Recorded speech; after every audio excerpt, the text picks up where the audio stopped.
I showed up to my wife's law firm opening party only to see everyone laughing and pointing. Test run husband is here. Then my wife handed me an envelope. The first job of my firm is our divorce, sign and leave. So I walked away. Quietly canceled every payment, party, trip and pulled out my $20 million investment to her firm. Minutes later, my phone lit up with 456 missed calls. And someone showed up at my door. You know what they say about karma? Sometimes she's a patient who takes her sweet time. But tonight, as I'm walking into the Hilton atrium wearing my best Tom Ford suit and a smile that could sell ice to Eskimos, I have no clue that karma is about to clock in for overtime. The place is absolutely buzzing. Crystal chandeliers casting rainbow prisms across marble floors that probably cost more than most people's cars. I can smell success in the air mixed with overpriced champagne. And that particular brand of arrogance that only comes from lawyers who think they've made it big. The irony? Every damn penny of this extravaganza came from my bank account. I'm Marcus Hale, 42 years old, and I've got that self-made swagger that comes from turning a small tech startup into a multi-million-dollar empire while everyone else was still figuring out how to use email without accidentally hitting reply all. Tonight's supposed to be the grand opening of Hale & Winters LLP, my wife's dream law firm that I've been bankrolling like some kind of legal sugar daddy.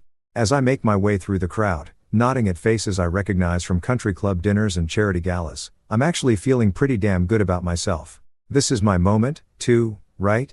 I mean, without Marcus Hale's deep pockets, there wouldn't be any Hale & Winter LLP. There wouldn't be this fancy party with its ice sculptures and champagne fountains that look like they belong in a Vegas hotel lobby. But then I hear it. This snide little comment that cuts through the party chatter like a knife through butter. Some young associate, probably fresh out of law school and still wet behind the ears, leans over to his buddy and says with a smirk, well, looks like the test-to-run husband is here. Test-to-run husband. The words hit me like a slap across the face. But I keep walking, keep smiling, because that's what you do when you're Marcus Hale. You don't let some nobody in a cheap suit see you sweat. But inside, something cold and sharp is starting to twist in my gut. I scan the room looking for Clara. And there she is, my wife of 8 years, standing at the podium like she owns the world. And damn it, she looks absolutely stunning. Her dark hair is pulled back in this perfect chignon that probably took her stylist 2 hours to achieve. And she's wearing that diamond necklace I bought her for our anniversary last year.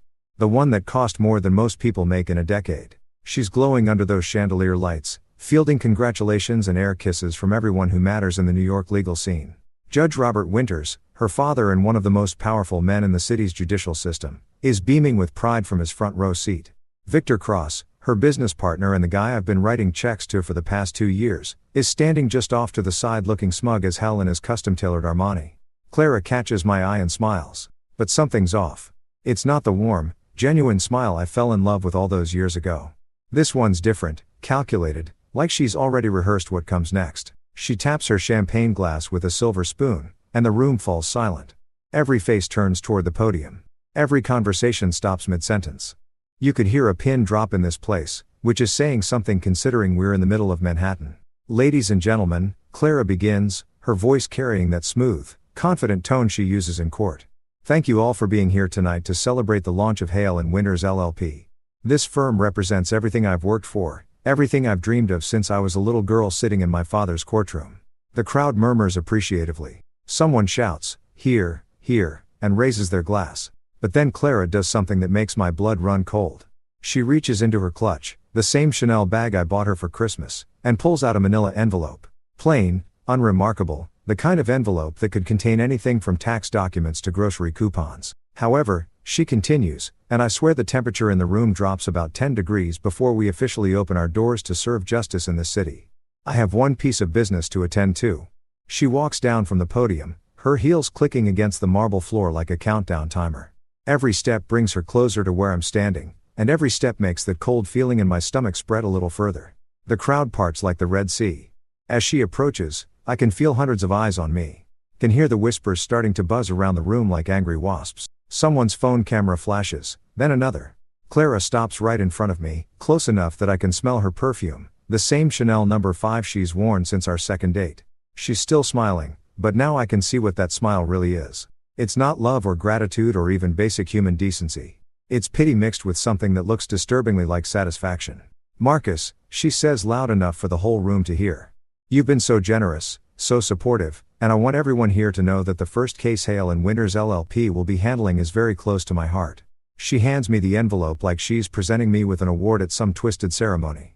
The paper feels heavy in my hands, weighted with possibilities I don't want to consider. The first case for my law firm, she announces, turning back to address the crowd with that same practiced smile as my divorce. Marcus, I need you to sign these papers and leave tonight. The words hang in the air like smoke from a gun barrel. For a moment, everything is perfectly silent. Then the applause starts, scattered at first, then growing louder. Some people are gasping, covering their mouths with their hands like they're watching a car crash in slow motion. Others are filming with their phones, probably already uploading to social media with hashtags like #liarlife and #powermove. I stand there holding that envelope, feeling like the biggest fool who ever walked the earth. This is my money funding this party. These are my connections filling this room.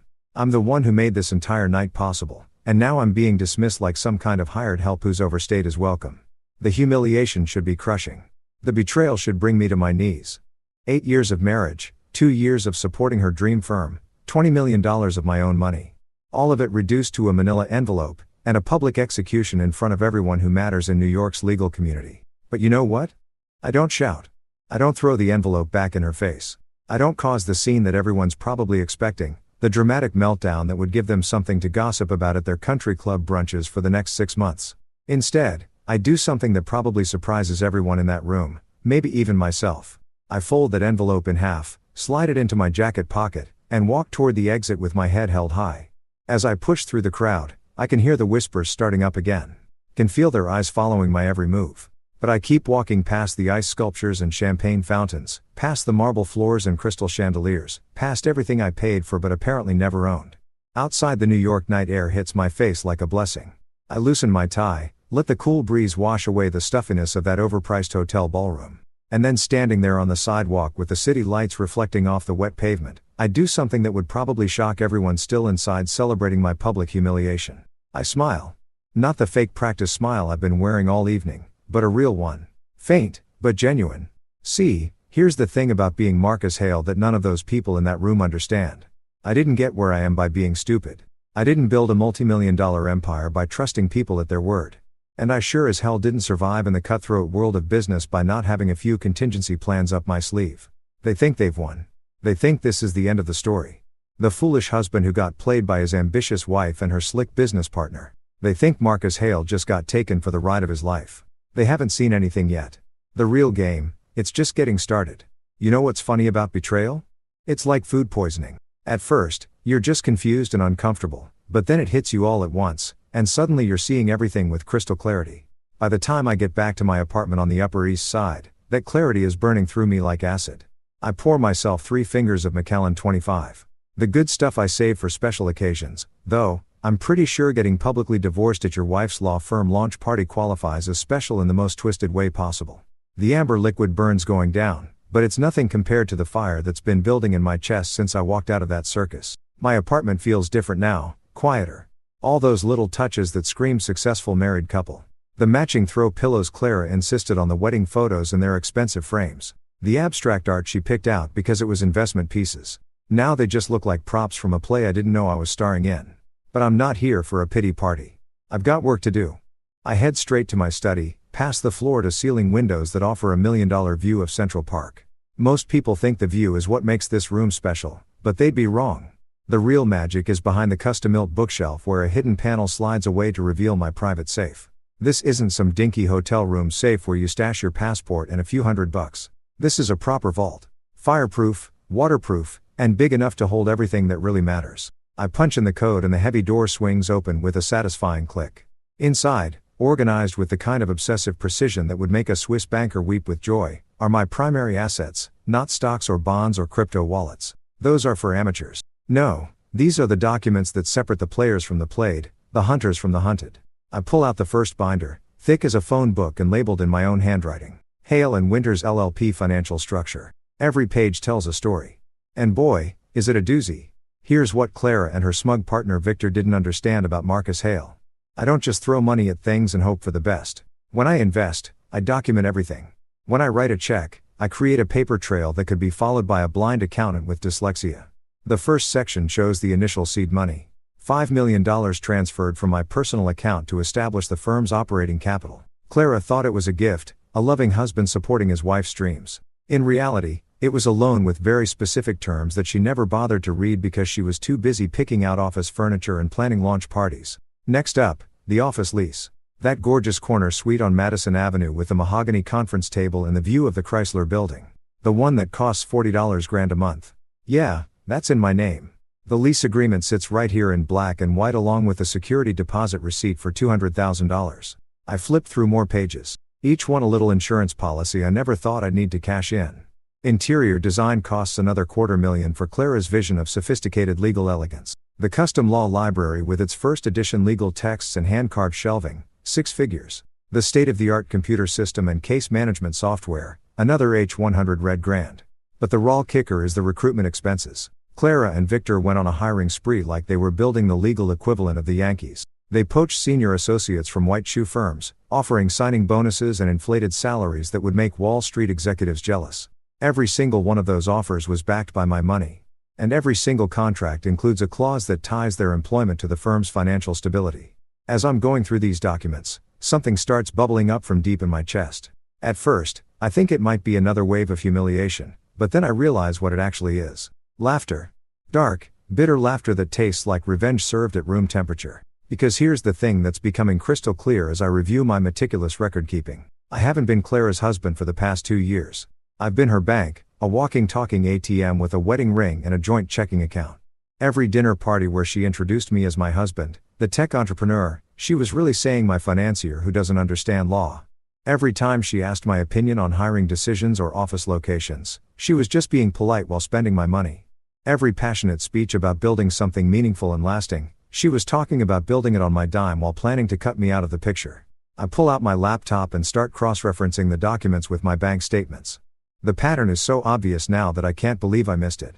Every major expense for the firm coincided with Clara working late nights, taking client dinners that always seemed to include Victor, and coming home with that glow that I stupidly thought was professional satisfaction. $20 million. That's what the grand total comes to when you add up every check, every wire transfer, every credit card payment I've made to support Hale and Winters LLP.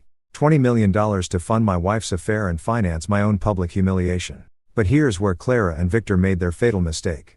They assumed I was just another rich guy who got successful by luck and stayed successful by throwing money at problems. They thought I was the kind of Mark who signs papers without reading them and trusts people because it's easier than being suspicious. They clearly never did their homework on how Marcus Hale actually operates. Every single one of these transactions was structured as a business investment, not a marital gift. Every contract includes performance clauses, accountability measures, and most importantly, exit strategies. Clara never read the fine print because she was too busy planning her grand debut as New York's hottest new legal power couple. I close the binder and reach for the next one: corporate structure and silent partner agreements. This is where things get really interesting. See, when you're putting $20 million into a startup law firm, even one run by your loving wife, you don't just write checks and hope for the best, you create legal structures that protect your investment. You establish yourself as a silent partner with very specific rights and responsibilities. Rights like the ability to freeze corporate accounts if fiscal responsibility is questioned. Rights like mandatory disclosure of all major expenditures. Rights like unilateral withdrawal of invested capital under breach of fiduciary duty clauses. The beauty of it all is that Clara signed every single one of these agreements herself. She was so eager to get her hands on my money that she barely glanced at the corporate documents. She probably assumed they were just legal boilerplate. The kind of paperwork you sign when your husband is being overly cautious about protecting his assets. I lean back in my chair and take another sip of that Macallan, savoring both the whiskey and the irony. At this very moment, Clara and Victor are probably still at the Hilton, basking in the afterglow of their power move, accepting congratulations from all those legal eagles who witnessed my public takedown. They think they've won. They think Marcus Hale just got played by the two smartest people in the room. They're probably already planning how to spend my $20 million, maybe even joking about how easy it was to separate a fool from his money. What they don't realize is that Marcus Hale doesn't get played. He plays the game better than everyone else. And sometimes that means letting people think they're winning right up until the moment they realize they've been checkmated. I close the safe and pour myself another drink. Tomorrow, the real education begins. Tonight, I'm just a guy in an expensive apartment surrounded by evidence of the biggest mistake his wife ever made. But hey, we all make mistakes. The trick is making sure yours aren't fatal. You know what separates successful people from everyone else? Timing. Not just knowing what to do, but knowing exactly when to do it. And as I'm sitting in my study at 2:47 a.m., nursing my third glass of Macallan and staring at my laptop screen, I realize that my timing has never been better. The city outside my windows is mostly asleep, but I'm wide awake with the kind of clarity that only comes from having your world turned upside down and finally seeing it right side up. Clara and Victor are probably passed out in some 5-star hotel suite right now, drunk on champagne and their own perceived brilliance. They think they've pulled off the heist of the century, stealing $20 million and a law firm from Marcus Hale while making him look like a fool in front of half of New York's legal establishment. What they don't know is that Marcus Hale doesn't sleep when there's work to be done. And tonight, there's definitely work to be done. I crack my knuckles and open up my laptop, the screen's blue glow reflecting off the empty whiskey glass beside me. First stop, the firm's online banking portal. Clara probably assumes I don't have access anymore. Maybe even change the passwords in some amateur attempt at digital security. She always was too trusting, too willing to believe that people are exactly what they appear to be on the surface. But here's the thing about being the guy who bankrolled the entire operation. You make sure you always have a way in. Those credentials I memorized when we first set up the corporate account still working perfectly. The backup email address tied to password recovery. That's my personal Gmail account, not Clara's. The security questions, all answered with information only I would know. I'm in the system within 30 seconds, and what I see makes me smile for the first time since that disaster at the Hilton. The account balance shows exactly what I expected. $847,000 in operating capital, sitting pretty in the main business checking account. There's also the money market account with another $1.22 million in reserve funds and the expense account Victor's been using to fund his and Clara's business dinners at the city's most expensive restaurants. This is going to be fun. I start with the smallest moves first. The kind of financial adjustments that won't trigger any immediate red flags, but will definitely cause some interesting conversations come Monday morning. The automatic payment system that handles the firm's monthly expenses, office lease, utilities, cleaning service, coffee suppliers, gets a little adjustment. Not cancelled, mind you, just temporarily suspended due to account verification requirements. Next up, the vendor payments. That fancy catering company that provided tonight's champagne fountain and caviar service, their invoice payment just got frozen pending financial review. The florist who created those elaborate centerpieces. Same deal. The sound system rental, the photographer, the valet service. Every single vendor who contributed to my public humiliation just got moved to payment pending status. But I'm just getting warmed up.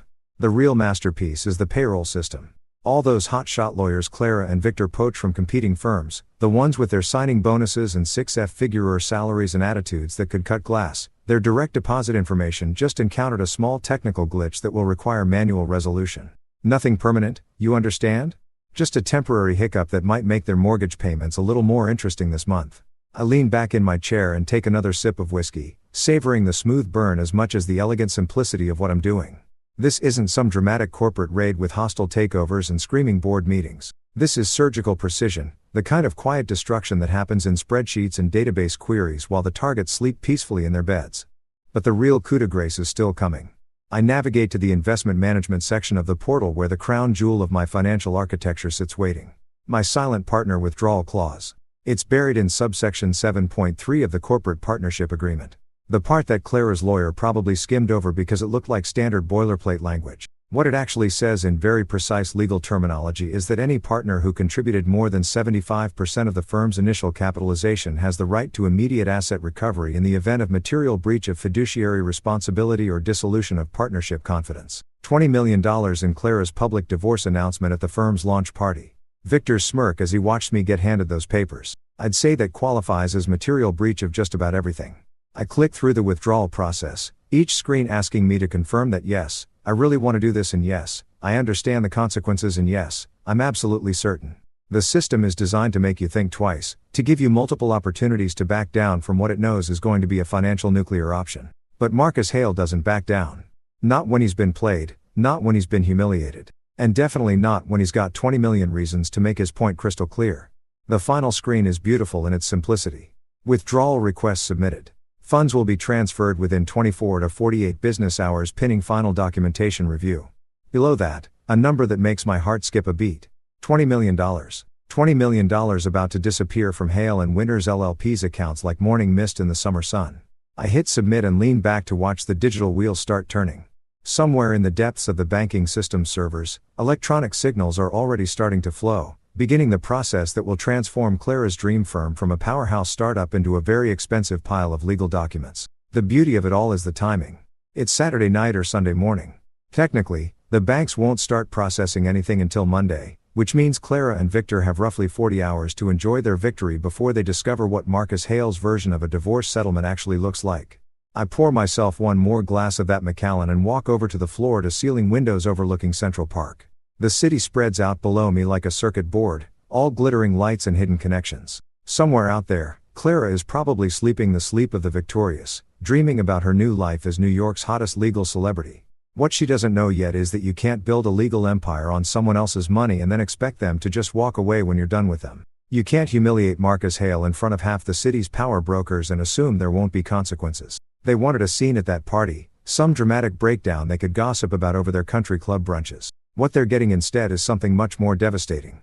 A silent storm that's going to tear through their perfect little world like a Category 5 hurricane. The best part, they'll never see it coming until it's already too late.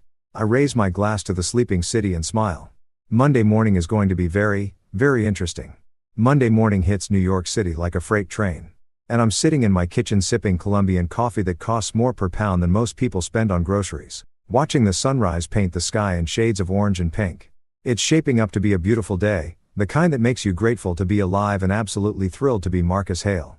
My phone has been buzzing since about 6:30 a.m., lighting up like a Christmas tree with incoming calls, texts, and voicemails. The caller ID reads like a who's who of people who suddenly need to talk to me very, very urgently. Clara, 47 missed calls and counting. Victor Cross, 12 calls, each one probably more desperate than the last. And a parade of board members, investors, and vendors whose names I recognize from the very expensive party they threw on Saturday night. I ignore every single one of them. There's something deeply satisfying about having information that other people desperately need while maintaining complete radio silence. It's like being the only person with an umbrella in a thunderstorm. You can choose who stays dry and who gets soaked to the bone. My doorman's voice crackles through the intercom at exactly 10 a.m. right on schedule. Mr. Hey, sir. There's a young lady here from the law firm, says it's urgent. Name's Sophie something. Sophie Lang, Clara's assistant, fresh out of college and probably making 30 grand a year to fetch coffee and manage calendars for people who think they're changing the world. Poor kid probably has no idea she's about to become a messenger in the most expensive game of chess New York has seen all year.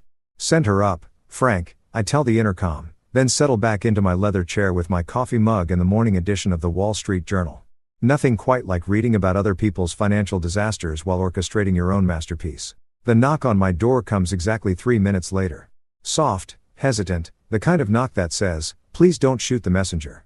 I take my time answering, letting her stew in the hallway for a moment while I finish the article I'm reading about market volatility in emerging tech sectors. When I finally open the door, Sophie Lang looks like she's been through a blender set on Corporate Nightmare. Her usually perfect blonde hair is pulled back in a messy bun. Her makeup is smudged like she's been crying or rubbing her eyes. And she's clutching a manila folder against her chest like it's a life preserver. Mr. Hale, she says, and her voice actually cracks a little. Thank you for seeing me. I know this is irregular, Sophie. Right. I step aside and gesture for her to come in. Clara's assistant. Coffee. You look like you could use it. She shakes her head quickly, too wound up to sit still. I can't stay long. The firm is there's a situation, a big situation. I pour myself a fresh cup and lean against the kitchen counter, watching her with the kind of mild interest you'd show to a particularly entertaining street performer. Oh, what kind of situation? Everything's collapsing. The words tumble out of her like water through a broken dam. The payroll system crashed this morning. Nobody got paid. The vendors are calling nonstop saying their payments were rejected.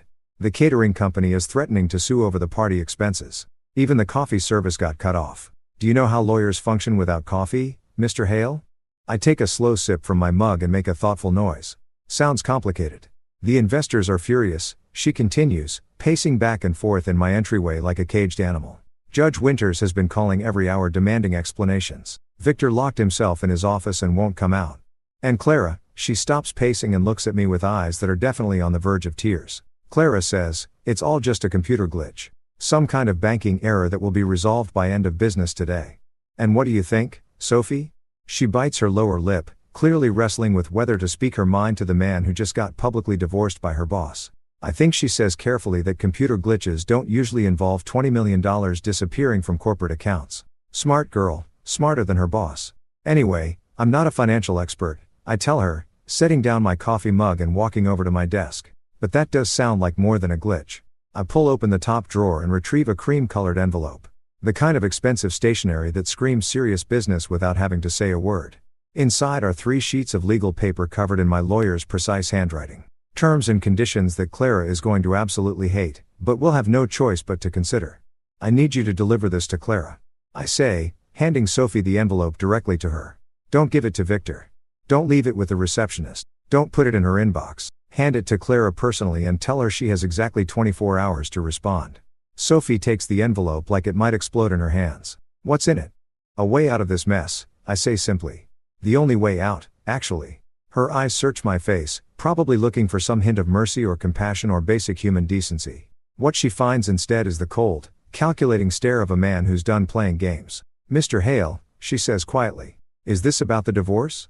Because if it is, maybe we could. Sophie, I interrupt her gently but firmly. This isn't about the divorce. This is about business. $20 million worth of business that your bosses seem to have forgotten belongs to someone. She nods slowly, finally understanding that she's not just delivering a message. She's carrying the terms of surrender from the winning side to the losing side. 24 hours, I repeat, not a minute more.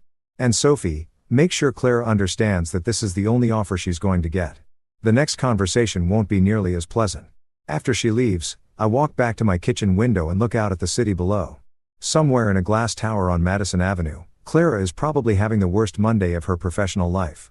The phone calls, the panicked meetings, the growing realization that her dream firm is turning into a nightmare faster than she can damage control. I pour myself another cup of coffee and check my phone. 53 missed calls now, plus a text message from Victor that just says, "Call me now" in all caps. I delete the text without reading it twice and turn my phone to silent mode. The beautiful thing about being Marcus Hale is that when you hold all the cards, you get to decide when the game ends. And this game, it's just getting started. 24 hours, Clara, the clock is ticking. Friday morning arrives with all the subtlety of a demolition crew. And I'm standing in front of my bathroom mirror at 7:30 a.m. adjusting a tie that costs more than most people's rent while mentally preparing for what's about to be the most satisfying business meeting of my entire career. Today's ensemble is what I like to call corporate executioner chic. Charcoal Tom Ford suit that fits like it was sewn directly onto my body. Italian leather shoes that could probably finance a small car. And a smile that would make a shark jealous. When you're about to walk into a room full of lawyers who think they've been playing chess while you've been playing 4D chess, presentation matters. The ride to Hale and Winters LLP takes exactly 14 minutes in Manhattan traffic, which gives me just enough time to review my notes and savor the irony of walking into a building whose lease I personally guarantee.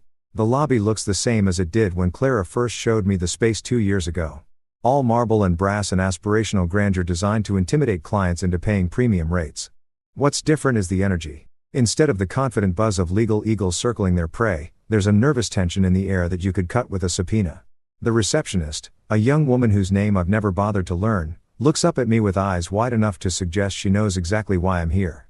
"Mr. Hale," she stammers. They're waiting for you in the conference room."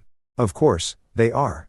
When Marcus Hale schedules a 9 a.m. meeting, smart people show up early and nervous people show up earlier. The elevator ride to the 42nd floor gives me 30 seconds to appreciate the view of Manhattan spreading out below, like a game board I'm about to rearrange. When the doors open, I can hear voices through the conference room's glass walls, urgent whispers, and what sounds like someone practicing damage control talking points. I push through the mahogany doors at exactly 9:00 a.m. because punctuality is just another form of power and survey the carnage that used to be Clara's dream team. The conference room that once hosted champagne toasts and victory celebrations now looks like a war room staffed by people who've already lost the war. Elaine Porter, the senior counsel who Clara poached from a white shoe firm with promises of partnership and prestige, is sitting at the far end of the table, staring at her coffee cup like it might contain answers to questions she's afraid to ask. 2 junior associates, whose names I've never bothered to learn, are huddled together near the window, probably calculating how quickly they can update their LinkedIn profiles and start sending out resumes. The firm's accountant, a nervous little man who always looks like he's apologizing for existing, has spreadsheets spread out in front of him like tea leaves he's trying to read for signs of financial salvation. And then there's Clara sitting at the head of the table in the same chair where she used to hold court during partners' meetings, looking like she hasn't slept since our conversation 3 nights ago. Her usually perfect appearance has been replaced by the kind of frazzled desperation that comes from trying to hold together something that's determined to fall apart. But the most telling detail in the entire room is the empty chair where Victor Cross should be sitting. "Where's your partner?" I ask, settling into the seat directly across from Clara with the kind of casual confidence that says, "I belong here more than anyone else in the room." Victor is indisposed, Clara says carefully. He's been dealing with some personal issues since Monday. Personal issues. That's a polite way of saying nervous breakdown brought on by the sudden realization that he's been screwing around with someone else's wife while spending someone else's money. Word around the legal community is that Victor hasn't left his apartment since Tuesday, surviving on Chinese takeout and what I imagine is a steady diet of panic attacks. Well, I say, opening my briefcase and pulling out a folder thick enough to choke a horse. I suppose we'll have to proceed without him. I spread the documents across the mahogany table like a dealer shuffling cards. Each page representing another nail in the coffin of Clara's legal empire. Partnership dissolution agreements, asset recovery forms, employment termination notices, and the piece to resistance. A restructuring proposal that would make Gordon Gekko weep with appreciation. As you all know, I begin addressing the room with the kind of calm authority that comes from holding all the cards. Hale & Winters LLP is currently experiencing what we might charitably call a cash flow problem. Elaine Porter finally looks up from her coffee cup. Mr. Hale, if this is about the withdrawal of your investment, I'm sure we can work out some kind of payment plan. This isn't about payment plans. Elaine, this is about fundamental restructuring. I slide a copy of my terms across the table to each person in the room. These are my conditions for continued operation of this firm. The silence that follows is the kind you get in emergency rooms right before doctors deliver bad news. Everyone's reading, but nobody's speaking, probably because they're all trying to process the magnitude of what they're looking at. You want Clara to resign as managing partner? Elaine's voice comes out as barely more than a whisper. I want Clara to resign from any operational role in this firm. I correct. She can maintain a position as counsel, but she will have no decision-making authority, no client contact, and no access to firm finances. And Victor asks one of the junior associates. Victor Cross is terminated immediately with no severance, no references, and a non-compete clause that will keep him from practicing law in New York for the next 5 years. Clara finally speaks up. Her voice hollow. Marcus, you're destroying everything we built. Everything I built, I correct her gently. While you were playing law firm, I was actually running a business. The business that kept this place afloat for 2 years while you and Victor were playing house with my money. I stand up and walk to the window, looking out at the city that Clara once thought she was going to conquer. My $20 million will be repaid in structured installments over the next 10 years with interest. I will assume 2 permanent board seats, including the position of Financial Oversight Director with veto power over any expenditure exceeding $10,000. That's essentially a hostile takeover. Elaine stammers. No. I turned back to face the room and for the first time since this whole thing started, I let them see exactly how much I've enjoyed watching their little empire crumble. A hostile takeover is when someone steals your company. This is what happens when you bite the hand that feeds you and discover it has very sharp teeth. Clara's hands are shaking as she picks up the pen I've placed in front of her. If I sign this, I'll be nothing more than an employee in my own firm. Your firm? I walked back to the table and leaned down so that my face is level with hers. Clara, this stopped being your firm the moment you decided to serve me divorce papers at a party I paid for. What you're looking at now is the Marcus Hale version of a settlement offer. She stares at the signature line for what feels like an eternity, probably running through all the alternatives in her mind. Fight me in court with lawyers she can't afford. Try to start over somewhere else with a reputation that's been nuked from orbit. Declare bankruptcy and watch 20 years of legal career go down the drain. When she finally signs her name, the pen scratches across the paper like fingernails on a chalkboard. One by one, the other partners sign their copies. Each signature another step in what history will probably remember as the most efficient corporate coup in Manhattan legal history. As I'm packing up my briefcase, Elaine Porter clears her throat. Mr. Hale, what happens to the rest of us? You keep your jobs, I say simply. You keep your salaries. You keep your benefits. The only thing that changes is that this firm will now be run by someone who actually knows how to run a business. I'm almost to the door when Clara's voice stops me. Marcus, she says, her voice barely audible. Was this always the plan? Even from the beginning, I turn back and look at her one last time. This woman I was married to for 8 years, who I trusted with my money and my heart, who I watched build her dreams on the foundation of my bank account before she decided she didn't need the foundation anymore. No, Clara, I tell her honestly, the plan was to love you and support your dreams and grow old together. But plans change when people do stupid things. I close the door behind me with a soft click, leaving behind the wreckage of Clara's empire and the birth of something entirely new. Outside on the street, I pull out my phone and dial my accountant. Jameson, it's Marcus. Yes, it went exactly as planned. Start the paperwork for the restructuring. And Jameson, make sure the new letterhead reads, Hale Legal Partners. I think it has a nice ring to it. 2 weeks after I basically nuked my wife's legal empire from orbit, I find myself standing in front of a converted townhouse in Brooklyn that looks like it's been through more battles than a Civil War battlefield. The paint is peeling, the front steps are cracked, and there's a fire escape that probably violates about 17 building codes. But something about this place feels more real than all the marble and mahogany I've been dealing with lately. This is where the magic happens, apparently. Phoenix Legal Collective. A name that would make corporate lawyers laugh until they cried, but somehow fits perfectly with the scrappy energy radiating from this building like heat from a furnace. I'm here because my lawyer, Patricia Wells, mentioned something about opportunities in emerging legal markets during our post-coup last week.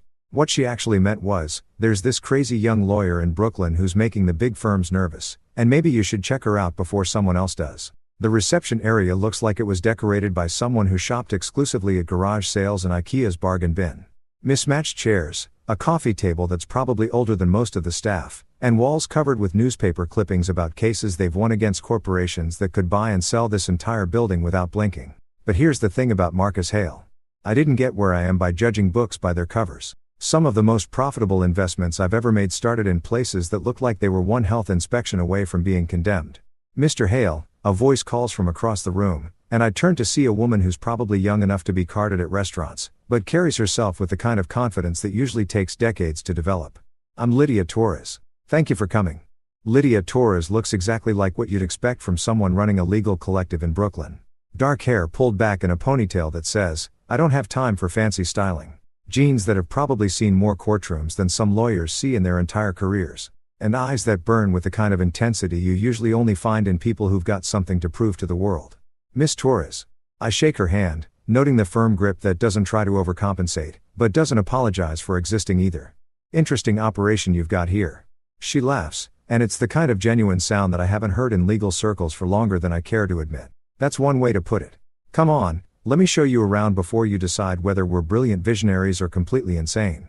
The tour that follows is like stepping into an alternate universe where lawyers actually give a damn about something other than billable hours and partnership tracks. The office space is cramped and chaotic with case files stacked on every available surface and whiteboards covered in strategy notes that look like they were written by someone planning a military campaign. This is our war room, Lydia says, gesturing to a conference room that's about the size of Clara's old office closet. We handle about 40 cases at any given time.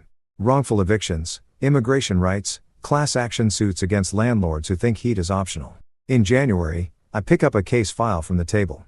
Martinez versus Blackstone Property Management. A family of 5 getting evicted from their apartment because their toddler's crying supposedly violated the quiet enjoyment clause in their lease.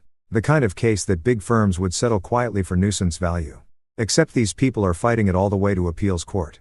What's your success rate? I ask, genuinely curious. Depends how you measure success, Lydia replies, leading me to another room where 3 lawyers who look like they're barely old enough to vote are huddled around a computer screen. If you mean, how often do we get our clients exactly what they're asking for? It's about 60%. If you mean, how often do we keep people from getting completely screwed over by corporations with unlimited legal budgets? It's closer to 90. We stop in front of a bulletin board covered with thank you letters, newspaper clippings, and what looks like a hand-drawn picture from a kid whose family probably didn't get evicted because of the work these people do. It's the kind of wall decoration you'd never see at Hale Legal Partners, where success is measured in billable hours and partnership distribution. Mr. Hale, Lydia says, and for the first time since I arrived, her voice gets serious. I'm going to be straight with you. We're broke. Not cash flow problems broke or waiting for receivables broke. We're choosing between office rent and employee health insurance broke. I appreciate the honesty. In my experience, people who are willing to admit they're drowning are usually the ones worth throwing a life preserver to. How broke? I ask. We've got about 6 weeks of operating capital left, assuming nobody gets sick and the heating system doesn't completely die before spring. Our biggest corporate case just settled for a fraction of what we were hoping for. And the city cut funding for legal aid programs by 30%. She leads me to her office, which is basically a closet with a window and enough legal books to stock a small library. The desk is covered with financial statements that paint a picture of an organization that's been running on passion and coffee for longer than anyone should have too. We could take corporate clients, she continues, settling into a chair that looks like it came from a 1970s yard sale, charge premium rates for routine contract work, maybe do some regulatory compliance for tech startups. But that's not why we got into law. Why did you get into law? I ask.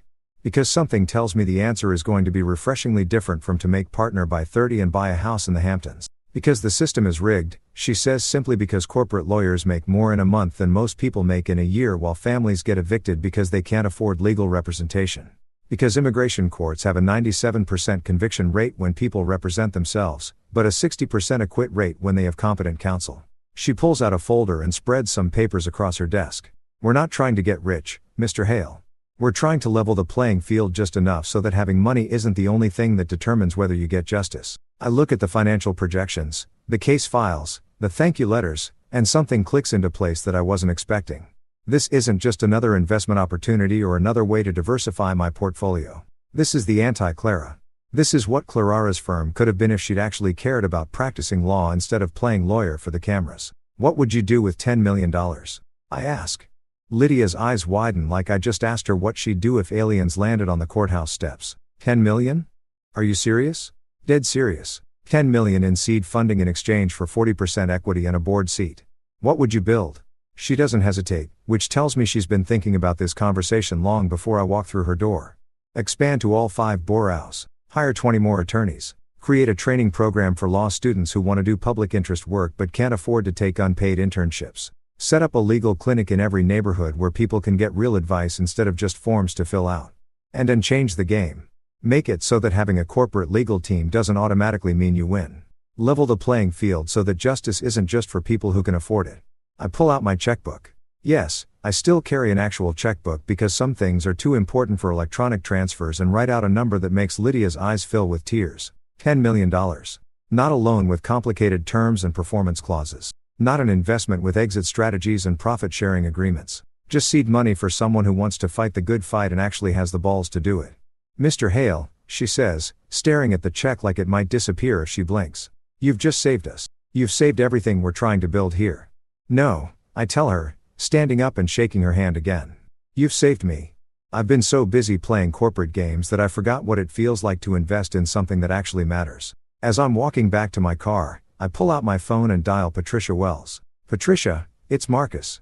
Remember that emerging legal market opportunity you mentioned? Yeah, I just wrote them a check for $10 million.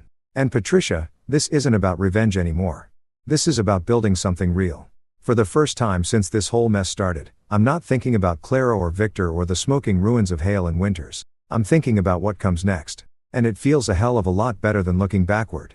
3 weeks after I basically adopted a scrappy legal collective in Brooklyn, like some kind of philanthropic sugar daddy, Clara calls me with a proposal that's about as appealing as a root canal performed by a drunk dentist. She wants to meet for coffee to discuss our public narrative, which is PR speak for help me figure out how to spin this disaster so I don't look like a complete idiot. The location she picks is Café Orpheus, one of those aggressively neutral Upper West Side spots where divorced couples go to hash out custody agreements and failed business partners meet to divide up what's left of their dreams. It's the kind of place that serves $15 avocado toast and has enough ambient noise to cover heated conversations without making them sound like Jerry Springer episodes. I arrive exactly on time because punctuality is just another form of psychological warfare, and find Clara already sitting at a corner table with her laptop open and what looks like a legal pad covered in talking points. She's wearing a navy blue business suit that screams professional competence and makeup that's probably designed to hide the fact that she hasn't been sleeping well since her empire collapsed.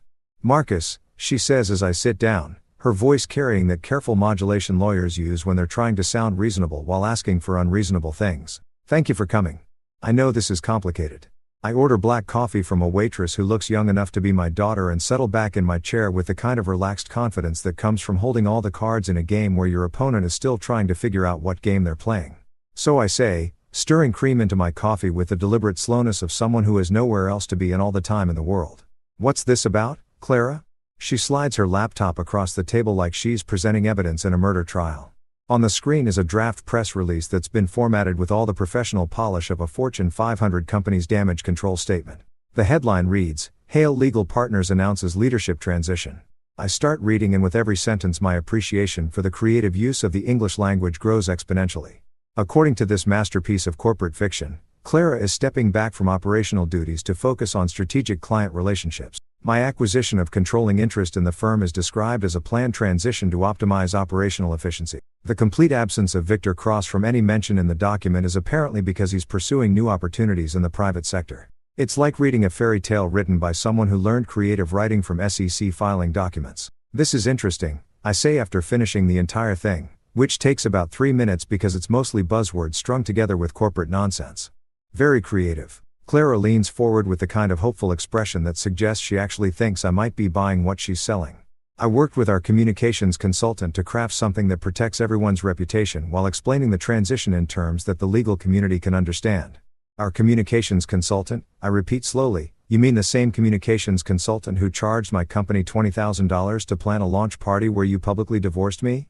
Her face flushes slightly, but she pushes forward like a lawyer who's already committed to a bad argument. Marcus, we both have reputations to protect. This statement allows us to move forward without unnecessary damage to either of our professional standing. I close the laptop and slide it back across the table. Clara, this reads like something a politician would release after getting caught embezzling campaign fonts. It's 90% wrapped in 10% fancy vocabulary. It's a professional statement that it's a lie. I interrupt her gently but firmly. Every single sentence in that document is designed to hide the truth instead of explaining it. You want to protect our reputations? Let's start by telling people what actually happened. She stares at me like I just suggested we take out a full-page ad in the New York Times admitting to war crimes. You want me to tell the truth? The actual truth? Crazy concept, I know, but yes, I want you to tell the truth. For the next 2 hours, we sit in that cafe rewriting Clara's fairy tale into something that resembles actual journalism. It's like performing surgery on a piece of creative writing, cutting away all the corporate speak and media training until what's left is raw, honest, and probably more devastating than anything I could have written myself. The first draft Clara produces is still mostly garbage, but it's garbage that's moving in the right direction. Instead of stepping back from operational duties, she writes, resigning from leadership positions. Instead of planned transition, she admits to financial restructuring following the withdrawal of major investment. But it's still not enough. Try again, I tell her, handing back her laptop after deleting half of what she's written. This time, pretend you're explaining it to your father. Judge Winters doesn't do corporate speak, Clara. He does facts. The mention of her father hits like a slap across the face. Judge Robert Winters is old school judiciary, the kind of man who believes that words should mean what they say and say what they mean. He's also the kind of father who raised his daughter to believe that integrity matters more than appearances, which makes Clara's current situation especially painful. She starts typing again, and this time the words that come out are sharper, cleaner, more honest. Instead of hiding behind passive voice and corporate euphemisms, she starts taking responsibility for decisions that led to consequences. Marcus Hale provided the financial foundation that made Hale and Winters LLP possible. She writes, my personal choices jeopardized that investment and damaged the professional relationship that the firm was built on. It's getting better, but it's still not the whole truth. What about Victor? I ask. She stops typing and stares at the screen for a long moment. What about him? Are you going to mention that you were having an affair with your business partner while using your husband's money to fund both your firm and your relationship? Or are we going to pretend that's not relevant to the story? The question hangs in the air between us like smoke from a gun barrel. Clara's hands hover over the keyboard, probably running through all the different ways she could phrase this particular truth without completely destroying what's left of her professional reputation. I made personal choices that compromised my professional judgment, she finally types. Those choices led to decisions that were unfair to my investors and damaging to the firm's financial stability. It's still corporate speak, but it's corporate speak that acknowledges reality instead of trying to pretend it never happened. We spend another hour refining the language, cutting away the last bits of spin and public relations nonsense until what's left is something that might actually qualify as honest. By the time we're finished, Clara's statement reads like it was written by someone who understands the difference between accepting responsibility and managing public perception. The final version includes an acknowledgement that I funded the firm's entire operation, an admission that her personal decisions led to the firm's financial crisis, and a clear statement that she's stepping down from all leadership roles to allow for proper restructuring under new management. This is going to destroy my reputation, she says, reading through the final draft one more time. Your reputation was destroyed the moment you decided to publicly humiliate the man who bankrolled your entire operation. I tell her this is just acknowledging what everyone already knows. She stares at the screen for another long moment, probably weighing the cost of honesty against the price of continued deception. Then, without any fanfare or dramatic speeches, she hits schedule and sets the statement to go live on the firm's website and social media accounts tomorrow morning at 9 a.m. there, she says, closing the laptop with a finality that sounds like a coffin lid slamming shut. The truth is requested. The truth is required. I correct her. This should have been your first instinct, not your last resort. As I'm getting ready to leave, Clara reaches across the table and touches my hand for just a moment. Marcus, for what it's worth, I never wanted it to end like this. I know, I tell her honestly. But wanting something and working for it are two very different things. You wanted to have your cake and eat it, too. I wanted a wife who understood that marriage is supposed to be a partnership, not a business transaction. Outside the cafe, I pull out my phone and call Patricia Wells. Patricia, it's Marcus. Clara is releasing a statement tomorrow morning. Yes, it's honest. No, she's not going to like the reaction. And Patricia, make sure our media people are ready to field calls. Tomorrow's going to be interesting. Somewhere in the back of my mind, I can already hear the phones ringing at law firms across Manhattan as the legal gossip network processes the news that Clara Winters-Hale just admitted to imploding her own firm through spectacular professional misconduct. Tomorrow morning, the truth finally gets to see daylight. And after months of living in Clara's carefully constructed fantasy, that feels like a victory all by itself.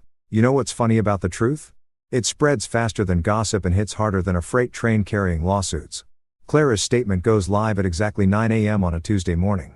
And by 9:15, my phone is buzzing like an angry hornet's nest with calls from reporters, lawyers, and probably half the legal establishment in Manhattan who suddenly want to know everything about Marcus Hale.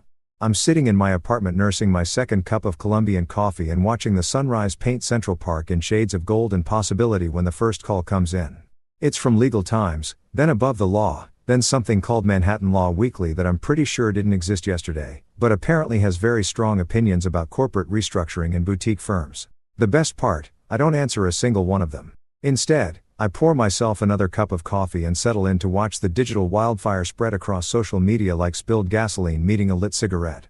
LinkedIn explodes with hot takes from lawyers who want everyone to know they saw this coming all along. Twitter becomes a battlefield between people who think Clara got what she deserved and people who think I'm some kind of corporate monster for pulling my own money out of a business run by people who betrayed me. By noon, the story has made it to the front page of the New York Law Journal with a headline that reads, "Power Couple's Public Divorce Exposes Law Firm Financial Crisis." The article includes quotes from sources close to the situation who apparently have very detailed knowledge of my personal finances and very strong opinions about my character. But here's the thing about being Marcus Hale. When you've already won the war, watching people argue about the battle tactics is just entertainment. The real fun starts around 2 p.m. when my email inbox begins filling up with opportunities that would have seemed impossible just 6 months ago.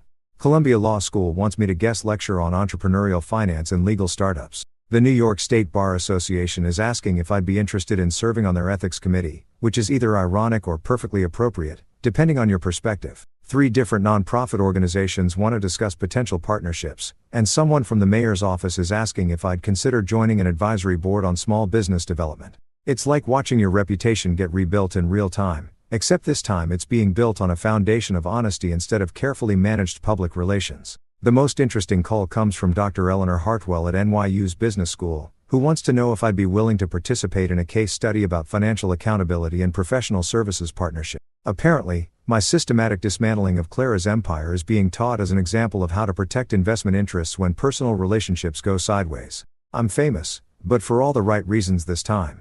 Around 4:00 p.m., I decide to escape the chaos and take a walk through Central Park. It's one of those perfect October afternoons when the leaves are just starting to turn and the air has that crisp quality that makes you grateful to be alive in New York City. I'm walking past the Shakespeare Garden thinking about nothing more complicated than whether to grab dinner at that Italian place I like when my phone buzzes with a text from Patricia Wells. Victor Cross just posted on LinkedIn. You should probably see this. I find a bench and pull up Victor's profile, which now features a lengthy post that reads like a suicide note written by someone who learned creative writing from corporate legal documents. He's apparently taking time to reassess career priorities and exploring opportunities outside the traditional legal framework. It's the kind of language people use when they're unemployed but too proud to admit it. The comments section is a bloodbath of former colleagues offering hollow sympathy while probably updating their contact lists to remove his information. It's professional death by 1,000 cuts. And I'd almost feel sorry for him if he hadn't spent 2 years screwing my wife while spending my money. By the time I get home, there are 17 voicemails waiting for me, including one from Judge Robert Winters that simply says, "Marcus, call me when you get a chance. We should talk." Clara's father has always been a straight shooter. The kind of man who doesn't waste words or time on pleasantries when there's serious business to discuss.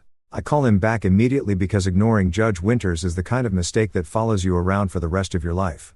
"Marcus," he answers on the first ring. I read Clara's statement. I also read the coverage in the legal press. "Are you doing okay?" It's such a simple question, but coming from him, it carries the weight of genuine concern. Judge Winters watched his daughter destroy her marriage and her career, and somehow he's asking if I'm okay. "I'm better than I've been in years, Judge," I tell him honestly. "Thank you for asking. Good. That's good. There's a pause and I can hear him choosing his words carefully. Marcus, I want you to know that what Clara did, the way she handled this situation, that's not how I raised her. That's not the kind of person I thought she was. People change, Judge. Sometimes they show you who they really were all along. Maybe so, but I want you to know that you handled this with more class than most men would have shown. You could have destroyed her completely, and you didn't. After I hang up, I realize that Judge Winters is right. I could have destroyed Clara completely. I could have made sure she never practiced law again. Could have turned her into a cautionary tale that law students study for decades. Instead, I gave her a chance to rebuild, albeit on a much smaller scale and with a much clearer understanding of how the world actually works. Maybe that makes me a better man than I thought I was. Or maybe it just makes me someone who's learned the difference between justice and revenge. That evening, I'm getting ready for dinner when my doorman calls up to announce that I have a visitor. Dr. Camille Rodas from Columbia Law School. Sir, says she has an appointment. I don't remember scheduling any appointments, but something about the name sounds familiar. It takes me a moment to place it. She's the ethics professor who was quoted in one of the articles about Clara's statement talking about fiduciary responsibility and professional partnership. Dr. Camille Rodas turns out to be a woman in her early 40s with the kind of sharp intelligence that comes through in everything from her handshake to the way she looks around my apartment like she's cataloging details for future reference. She's wearing jeans and a Columbia sweatshirt, which suggests this isn't a formal business call. Mr. Hale, she says, settling into the chair across from my couch like she belongs there. I hope you don't mind the unscheduled visit.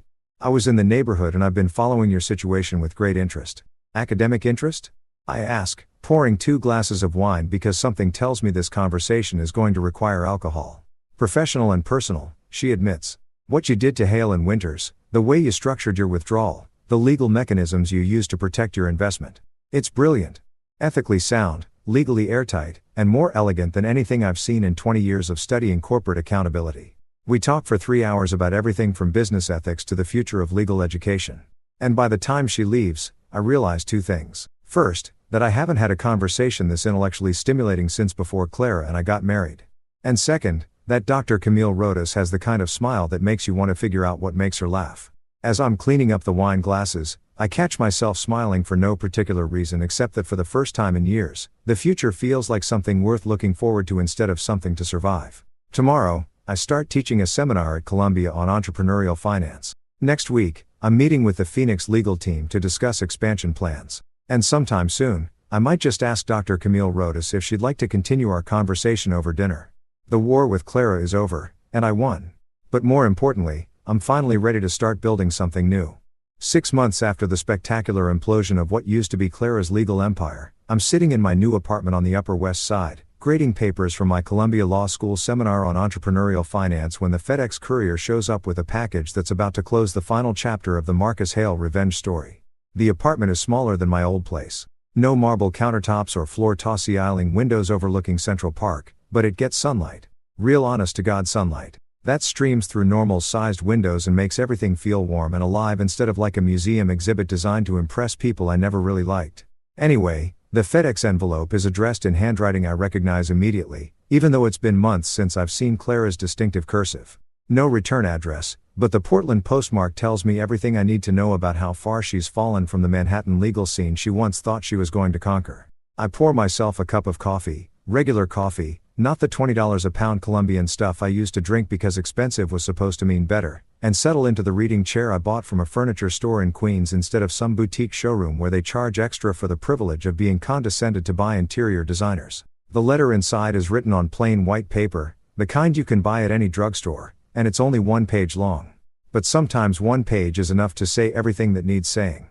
Marcus *. I moved to Portland 3 months ago. I know that probably doesn't surprise you.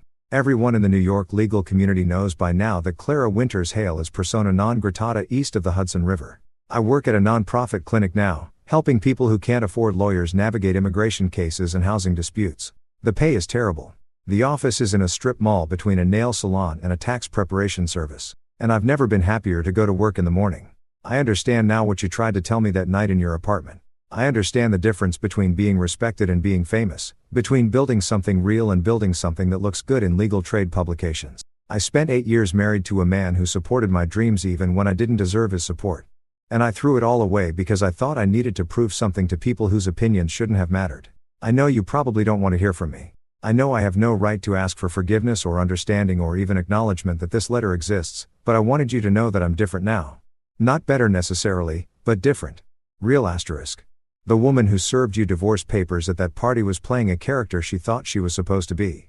The woman writing this letter is just Clara trying to figure out how to live with the choices she made and the bridges she burned. I don't expect forgiveness. I just wanted you to know. Asterisk Clara asterisk.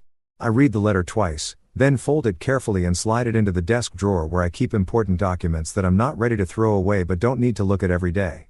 Next to tax returns and insurance policies and the deed to this apartment that nobody helped me pick out because I'm perfectly capable of choosing my own goddamn living space. There's no anger in me anymore when I think about Clara. No bitterness or resentment or desire for further revenge. Just a kind of distant sadness for the woman she could have been if she'd figured out who she actually was before she tried to become someone else. The irony is that the Clara who wrote this letter, the one working in a strip mall legal clinic making terrible money to help people who actually need help. That's the woman I fell in love with 10 years ago. That's the woman I would have supported and encouraged and built a life with if she'd existed anywhere except in my memory of who she used to be. But that woman disappeared somewhere between law school graduation and the first time someone called her a rising star in Manhattan legal circles. She got replaced by someone who cared more about appearances than reality. More about being seen as successful than actually doing work that mattered. Maybe Portland will give her a chance to find her way back to who she was supposed to be. Maybe working in that strip mall clinic will teach her the difference between having a career and having a calling. Maybe she'll figure out that respect has to be earned through actions, not bought with other people's money. Or maybe she won't. Maybe this is just another performance, another carefully crafted image designed to make me think she's learned something she hasn't actually learned. I've been fooled by Clara Winters before, and the smart money says I shouldn't trust anything she says or writes or claims to believe. But here's the thing about being Marcus Hale. I don't have to figure out whether Clara's redemption arc is real or fake. That's her problem to solve, not mine.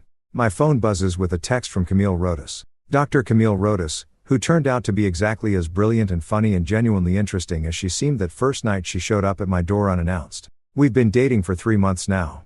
If you can call it dating, when two middle-aged professionals grab dinner between teaching schedules and discuss constitutional law over wine like it's the most natural thing in the world. Dinner at 7. That new Ethiopian place in the village. I text back. Perfect. Just finished grading papers. Ready for food that doesn't come with student complaints about grade curves? Bring the good wine. I have news about the Phoenix Legal expansion. The Phoenix Legal Collective has been the best investment I've made in years, and not just financially. Lydia Torres and her team have opened 3 new offices across the city, hired 47 new attorneys, and won some cases that have corporate legal departments genuinely nervous about treating poor people like they're disposable. Last month, they convinced a federal judge to certify a class action lawsuit against one of the biggest property management companies in New York, representing over 2,000 tenants who were illegally charged fees that nobody bothered to explain or justify.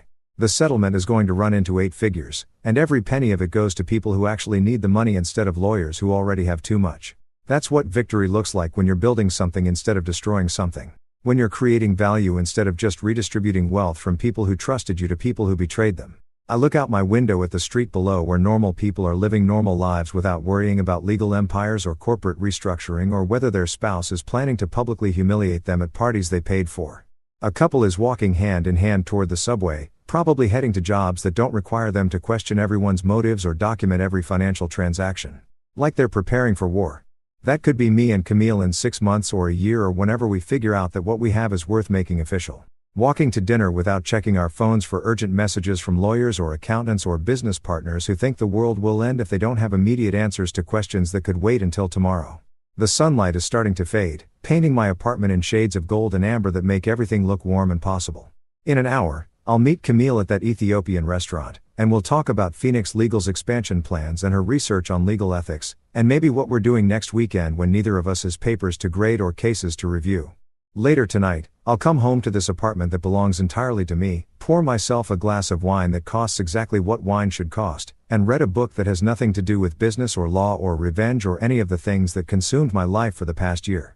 Tomorrow, I'll teach eager law students about the intersection of entrepreneurship and ethics, help Lydia Torres figure out how to fund legal clinics in underserved communities, and maybe take Camille to that art gallery opening she mentioned. The war with Clara is over. The reconstruction of Marcus Hale is complete, and for the first time in longer than I care to remember, the future feels like something to build instead of something to survive. I close the desk drawer with Clara's letter inside and walk toward the window where the last of the afternoon sunlight is turning the city into something that looks almost like hope.